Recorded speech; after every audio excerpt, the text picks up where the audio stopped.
Là où on parle d'Antoine Félix Diome, là où on parle justement de Macky Sall, parce que si ñoom ñett week-end bi ba si li nga xam ne que moo di semaine bi tenir nañ loolu li nga xam ne que moo di justement actualité bi reparlons justement de leur cas. Alors est aujourd'hui enfin par rapport ak réduction bi nu mu proportion yi nga xam ne itam jël na ko jamono ji mën nañ jàpp ni que yëf yi dina gaaw pour ñu daal di war a mën a lijjanti non pas peut-être pour jàpp leen mais pour ñu war a mën a situer exactement les responsabilités si ñoom ñi nga xam ni ñom leen dénkoon na sécurité bi kaaraange bi ak pàcc bi ko gën a fasal ci ko. oui xam nga ministre bi dafa am lu mu tontu assemblée nationale. nee na enquête yi mu ngi en cours. ñu ngi wëyal enquête yi. donc le dossier est dans les mains de la justice mu ngi def enquête. qui li xewoon fii diggante mars 2021 ba juin 2023. ministre bi nee na ñu ngi def ay enquête donc enquête bi yàkkamtiwuñu ko. l'enquête ma ñëw non nee na ministre bi moo wax. man maa ngi ci ay wax ministre Fallou déglu ma. dama ne ministre bi nee na yàkkamtiwuñu enquête bi. l'enquête marche lentement mais sûrement. c'est ce que le ministre a dit. alors sénégalais yi ne ko ñun dañoo yàkkamti dañu laa yónni te ba pare yàkkamti la dañu laa yónni yàkkamti la. yow ministre bi. parce que lii mënul xaar lii urgence la te mënul xaar donc je crois que le ministre est obligé de répondre à la population. Il faut répondre à la population. Il faut répondre au peuple. Donc justice dafa am nu muy doxee. Moi je suis d'accord ni que justice dafa am nu muy doxee mais bu fekkee urgence am na da ngay régler urgence yi d'abord. Ce dossier là c'est un dossier urgent. Le dossier des martyrs là, il faut régler cette affaire là parce que c'est une affaire très sérieuse. On doit régler cette affaire là. Je suis en train d'interpeller le ministre de la Justice, Ousmane Diagne. Il faut régler cette affaire là au plus rapidement possible. Parce que li xewoon mars ba léegi mu ngi traumatiser ay familles moo tax ngeen gis le collectif des familles des détenus moo tax ngeen gis le collectif des familles des victimes moo tax ngeen gis des gens torturés ci moment yooyu ñu ngi def ay sorties di wax. Même quand tu regardes la mère là Amidia, elle est invitée souvent dans des émissions mais elle pleure day jooy ci ay émissions. Je crois que Maïmouna Ndour Faye invité woon na ko fi mais Amidia boo ko invité ci plateau day jooy parce que elle traîne des séquelles ba léegi. Elle a des traumatismes. On a tué plus de 80 jeunes dans ce pays. Ce dossier là ba léegi puusul paasul. ma nga fu mu nekkoon. ba léegi puusul paasul dossier boobu. On se pose la question pourquoi le ministre a apporté des éclaircissements lentement et sûrement. D'accord loolu ay waxam la même si man dama yaakaar ni ministre bi dafa juum ci ay waxam c'est pas comme ça qu'il devait répondre donte nangul naa ko opinion am. ministre bi nangul naa ko lu mu wax mais ñun sénégalais yi dañ kaa yónni te yàkkamti ko. ñun sénégalais yi quand le ministre répond comme ça on a peur wax naa ko fii. ragal nañu lan mooy xew. Est-ce que dossier boobu dinañ ko juger sénégalais yi ragal nañu loolu. C'est cette peur-là qui anime la population sénégalaise boo gisee marche boobu marche ba ñu amaloon keroog xaw ma vendredi bi samedi bi. Mais c'est parce que les gens ont peur ci dossier boobu. Est-ce que dossier boobu dinañ ko atte ou pas moo tax mu jaral nit ñi di dem di marche. C'est pour mettre en quelque sorte la pression ci les autorités pour ñu atte dossier boobu. Parce que ministre bi lu mu tontoo nit ñi dañoo ragal. dañoo tiit. Man Arfan personnellement je suis pas satisfait de la réponse du ministre keroog à l'Assemblée nationale. Je ne suis pas satisfait et je ne suis pas le seul. Il y a des députés qui sont à l'hémicycle te ñu bokk Pastef ils sont pas satisfaits de ce que le ministre a répondu mais on fait avec. On n'y peut rien. On n'a pas le choix. Ah mais nag Arfan comme ni ko waxee rek il y a le temps de la justice qui n'est pas notre temps. La justice. Oui, je suis d'accord avec ce slogan. Je suis d'accord avec ce slogan. Mais Fallou, le temps de la justice.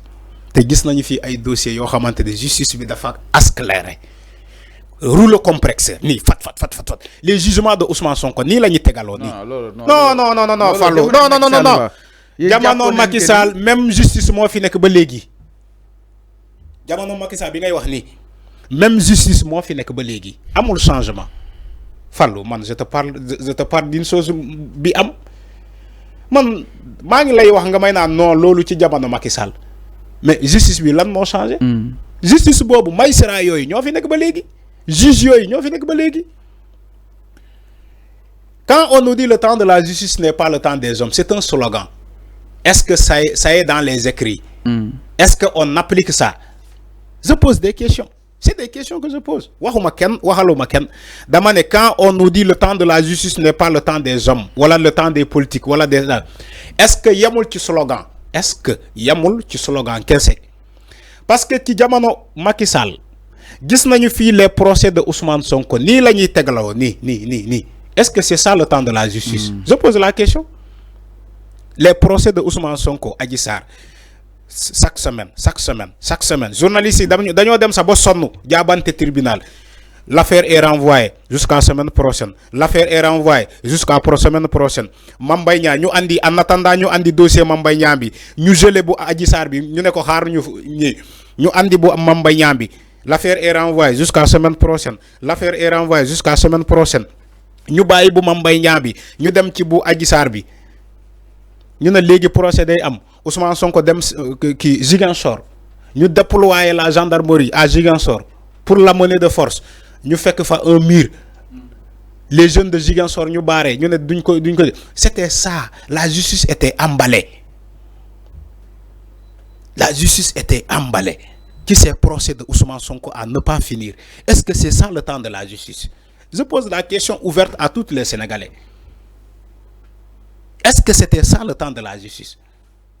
On a vu des dossiers en diffamation. Il y a 2 ans. Cheikh Yérim Seck ak Bati Plus. Les frères Farez. Le problème, la diffamation de Cheikh Yérim Seck. 2 ans. Madiambal Diagne, Souleymane Teliko. Combien d'ans? 4. Voilà 5 ans. Voilà 4 ans. Souleymane Teliko, Madiambal Diagne. Te yoyu ay diffamation. Hein? Te diffamation la ñu topé Ousmane Sonko Mame Mbaye Niang ni tak justice bi ni comme montre buy dem montre comme chrono xam nga ñuy jouer football nga def chrono nga def chronométrage ñuy jouer football gis nga seconde yi ñuy dem ak minute yi lu ñuy dem taf dossier Ousmane Sonko ci diffamation ak Mame Mbaye Niang c'était ça alors que ça peut attendre 2 ans voilà 3 ans kenn du atte lolu comme on l'a fait avec Cheikh Yérim Seck. Les frères Farez, Bati Plus, comme Mame Mbaye Niang, Souleymane Teliko, 2 ans, 4 ans, 3 ans.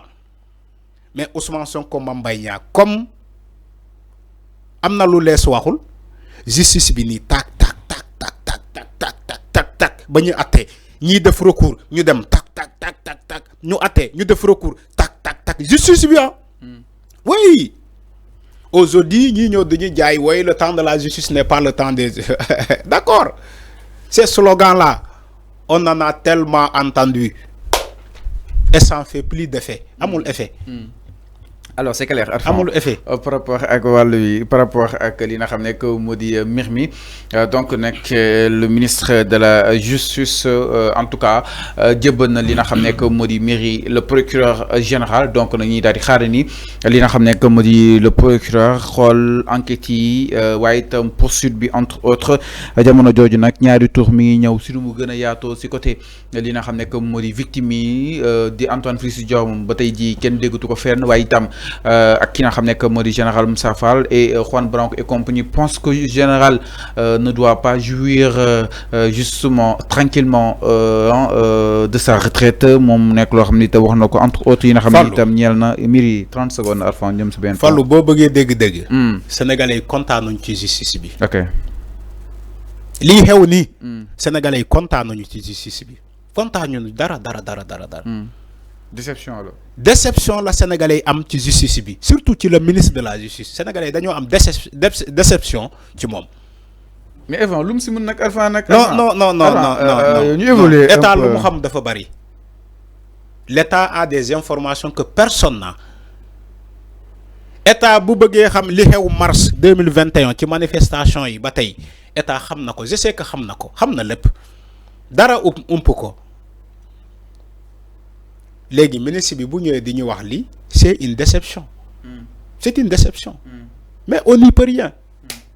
moo tax ma ne la sénégalais yi kontaanuñu ci ministre boobu ministre de la justice sénégalais yi kontaanuñu ci moom sénégalais yi kontaanuñu ci justice bi nu muy doxee kontaanuñu. kontaanuñu. alors avant mi ngi noonu avant exactement jëm si wàllu wi alors ñu daal di ñëw si leneen ginnaaw li nga xam ne que moo di dossier martyrs yi dañuy daal ñëw si benn ponk.